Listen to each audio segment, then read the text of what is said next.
ಮನೆಯ ಈ ಸ್ಥಳಗಳಲ್ಲಿ ಓಂ ಎಂದು ಬರೆಯಲೇಬೇಡಿ. ಹಿಂದೂ ಧರ್ಮದಲ್ಲಿ ಓಂ ಅನ್ನು ದೈವಿಕ ಶಕ್ತಿಯುಳ್ಳ ಶಬ್ದವೆಂದು ಪರಿಗಣಿಸಲಾಗುತ್ತದೆ. ಈ ಶಬ್ದಕ್ಕೆ ಹಿಂದೂ ಧರ್ಮದಲ್ಲಿ ಹೆಚ್ಚಿನ ಮಹತ್ವವನ್ನು ನೀಡಲಾಗಿದೆ.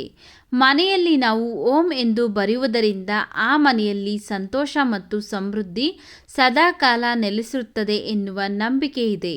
ಅಷ್ಟೇ ಅಲ್ಲ, ಇಂತಹ ಮನೆಯ ಮೇಲೆ ಸಾಕ್ಷಾತ್ ಪರಶಿವನ ಅನುಗ್ರಹವೂ ಇರುತ್ತದೆ.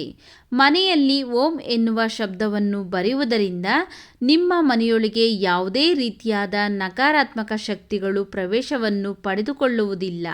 ಈ ಶಬ್ದವು ನಿಮ್ಮ ಮನೆಯಲ್ಲಿನ ವಾಸ್ತುದೋಷಗಳನ್ನು ನಿವಾರಣೆ ಮಾಡುತ್ತದೆ. ಇನ್ನು ಶಕ್ತಿಯನ್ನು ಹೊಂದಿರುವ ಓಂ ಅನ್ನು ಮನೆಯ ಕೆಲವೊಂದು ಸ್ಥಳಗಳಲ್ಲಿ ಬರೆಯಬಾರದು ಎಂದು ಹೇಳಲಾಗಿದೆ. 1. ಮನೆಯ ಮುಖ್ಯದ್ವಾರದ ಮೇಲೆ. ಮನೆಯ ಮುಖ್ಯದ್ವಾರದ ಮೇಲೆ ಓಂ ಎಂದು ಬರೆಯುವುದನ್ನು ನಾವು ಹೆಚ್ಚಾಗಿ ನೋಡಿರುತ್ತೇವೆ.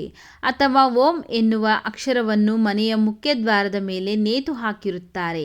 ಇದಲ್ಲದೆ ಅವರು ಮನೆಯ ಮುಖ್ಯ ಬಾಗಿಲಿನ ಪಕ್ಕದ ಗೋಡೆಯ ಮೇಲೆ ಓಂ ಎಂದು ಬರೆಯುತ್ತಾರೆ. ಮನೆಯ ಮುಖ್ಯದ್ವಾರದ ಮೇಲೆ ಓಂ ಎಂದು ಬರೆಯುವುದು ತಪ್ಪಲ್ಲ, ಆದರೆ ಅದು ಬಾಗಿಲಿನ ಮೇಲ್ಭಾಗದಲ್ಲಿರಬೇಕು. ಬಾಗಿಲಿನ ಕೆಳಭಾಗದಲ್ಲಿ ಬರೆಯಬಾರದು. 2. ಮನೆಯ ಈ ಗೋಡೆಯ ಮೇಲೆ. ಮನೆಯ ಶೌಚಾಲಯ, ಸ್ನಾನಗೃಹ ಅಥವಾ ಕೊಳಕು ಸ್ಥಳಕ್ಕೆ ಸಂಪರ್ಕ ಹೊಂದಿರುವ ಗೋಡೆಯ ಮೇಲೆ ಓಂ ಎನ್ನುವ ಪವಿತ್ರ ಶಬ್ದವನ್ನು ಬರೆಯಬಾರದು.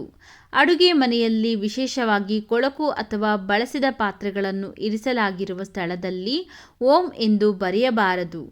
ಇಂತಹ ಸ್ಥಳಗಳಲ್ಲಿ ಓಂ ಎಂದು ಬರೆಯುವುದು ಎಂದರೆ ನೀವು ಶಿವನನ್ನು ಅವಮಾನಿಸುತ್ತಿದ್ದೀರಿ ಎಂಬುದಾಗಿದೆ.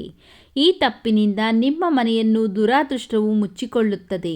ಇದರಿಂದ ಮನೆಯ ಸದಸ್ಯರೆಲ್ಲ ಒಂದಲ್ಲ ಒಂದು ಸಮಸ್ಯೆಯ ಸುಳಿಯಲ್ಲಿ ಸಿಲುಕಿಕೊಳ್ಳಬೇಕಾಗುತ್ತದೆ. 3.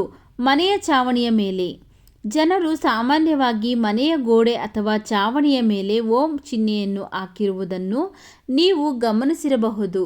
ಓಂ ಎಂದರೆ ಶಿವನ ಸಂಕೇತ ಎಂಬುದನ್ನು ಗಮನದಲ್ಲಿಟ್ಟುಕೊಳ್ಳಿ. ಅಂತಹ ಪರಿಸ್ಥಿತಿಯಲ್ಲಿ ಅದನ್ನು ಅಲಂಕಾರಕ್ಕಾಗಿ ಬಳಸಬೇಡಿ. ಮನೆಯ ಚಾವಣಿಯ ಮೇಲೆ ಓಂ ಎನ್ನುವ ಶಬ್ದವನ್ನು ಬರೆಯುವುದರಿಂದ ಗಂಭೀರವಾದ ವಾಸ್ತುದೋಷ ಉಂಟಾಗುತ್ತದೆ ಮತ್ತು ಇನ್ನಿತರ ಸಮಸ್ಯೆಗಳು ಹೆಚ್ಚಾಗುತ್ತವೆ ಎನ್ನುವ ನಂಬಿಕೆ ಇದೆ. 4. ಮನೆಯ ದಕ್ಷಿಣ ಭಾಗದಲ್ಲಿ. ಮನೆಯ ದಕ್ಷಿಣ ಭಾಗದಲ್ಲಿ ಓಂ ಎಂದು ಎಂದಿಗೂ ಬರೆಯಬಾರದು. ಏಕೆಂದರೆ ದಕ್ಷಿಣ ದಿಕ್ಕನ್ನು ಯಮರಾಜನ ದಿಕ್ಕೆಂದು ಪರಿಗಣಿಸಲಾಗುತ್ತದೆ. ಯಮನು ನಮ್ಮ ಮರಣ ಹೊಂದಿದ ಪಿತೃಗಳೊಂದಿಗೆ ಸಂಬಂಧವನ್ನು ಹೊಂದಿರುತ್ತಾನೆ. ಈ ದಕ್ಷಿಣ ದಿಕ್ಕಿನಲ್ಲಿ ದೇವರು ಮತ್ತು ದೇವತೆಗಳು ಇರುವುದಿಲ್ಲ. ಇಲ್ಲಿ ಯಮ ಹಾಗೂ ಪಿತೃಗಳು ವಾಸವಾಗಿರುತ್ತಾರೆ. ಹಾಗಾಗಿ ಓಂ ಎನ್ನುವ ಶಬ್ದವನ್ನು ತಪ್ಪಿಯೂ ದಕ್ಷಿಣ ದಿಕ್ಕಿನಲ್ಲಿ ಹಾಕಬೇಡಿ ಅಥವಾ ಬರೆಯಬೇಡಿ. ಓಂ ಎನ್ನುವ ಶಬ್ದವು ಸಂಪೂರ್ಣವಾಗಿ ನಮ್ಮ ಬ್ರಹ್ಮಾಂಡವನ್ನೇ ಪ್ರತಿನಿಧಿಸುತ್ತದೆ. ಓಂ ಎಂಬುದು ಪ್ರತಿಯೊಂದು ಮಂತ್ರಗಳ ಆರಂಭವೂ ಆಗಿದೆ. ಓಂ ಎನ್ನುವ ಶಬ್ದವು ನಮ್ಮಲ್ಲಿ ಶಕ್ತಿಯನ್ನು ತುಂಬುವ ಸಾಮರ್ಥ್ಯವನ್ನು ಹೊಂದಿದೆ. ನೀವು ನಿಮ್ಮ ಮನೆಯ ಈ ಸ್ಥಳಗಳಲ್ಲಿ ಓಂ ಎನ್ನುವ ಶಬ್ದವನ್ನು ಬರೆಯಲು ಹೋಗದಿರಿ. ಈ ಮಾಹಿತಿ ನಿಮಗೆ ಇಷ್ಟ ಆಗಿದ್ದರೆ ಈ ವಿಡಿಯೋಗೊಂದು ಲೈಕ್ ಮಾಡಿ, ಈ ವಿಡಿಯೋವನ್ನು ಶೇರ್ ಮಾಡಿ, ನಮ್ಮ ಚಾನಲ್ಗೆ ಸಬ್ಸ್ಕ್ರೈಬ್ ಮಾಡಿ ಸಪೋರ್ಟ್ ಮಾಡಿ ಸ್ನೇಹಿತರೆ.